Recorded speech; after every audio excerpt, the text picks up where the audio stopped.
Oman সরকারের শ্রম নীতিমালায় প্রবাসীদের বয়স সংক্রান্ত একটি নতুন ও গুরুত্বপূর্ণ পরিবর্তন এসেছে, যা কেবল বাংলাদেশিসহ সকল দেশের অভিবাসী শ্রমিকদের জন্যই প্রযোজ্য। এ সংক্রান্ত মূল বিষয়গুলো তুলে ধরা হল। ৬০ বছরের বেশি বয়সীদের ওয়ার্ক পারমিট বন্ধ। ওমান সরকার ৬০ বছর বা তার বেশি বয়সী প্রবাসী কর্মীদের জন্য নতুন কাজের অনুমতি, ওয়ার্ক পারমিট দেওয়া এবং পুরনো পারমিট নবায়ন করা স্থগিত বা বন্ধ করে দিয়েছে। আগের নিয়মের পরিবর্তন।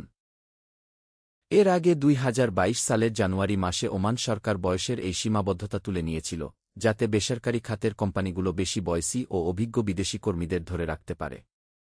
কিন্তু সাম্প্রতিক ঘোষণায় সেই আগের নীতি থেকে সরে এসে পুনরায় বয়সের কড়াকড়ি আরোপ করা হল। প্রবাসীদের মধ্যে অনিশ্চয়তা। যেসব প্রবাসী দীর্ঘদিন ধরে ওমানে কাজ করছিলেন এবং বয়স ৬০ পার হওয়ার পরও আকামা বা কাজের অনুমতি নবায়ন করে কাজ চালিয়ে যাওয়ার আশা করেছিলেন, এই হঠাৎ সিদ্ধান্তে তারা ও তাদের নিয়োগকর্তারা বেশ জটিলতায় পড়েছেন।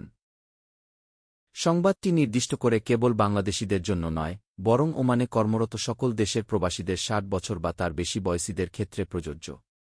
তবে দীর্ঘদিন ধরে ওমানে থাকা বা যাওয়ার অপেক্ষায় থাকা বাংলাদেশি প্রবাসীদের একটি বড় অংশের জন্য এটি একটি বড় ধাক্কা ও দুশ্চিন্তার কারণ হয়ে দাঁড়িয়েছে।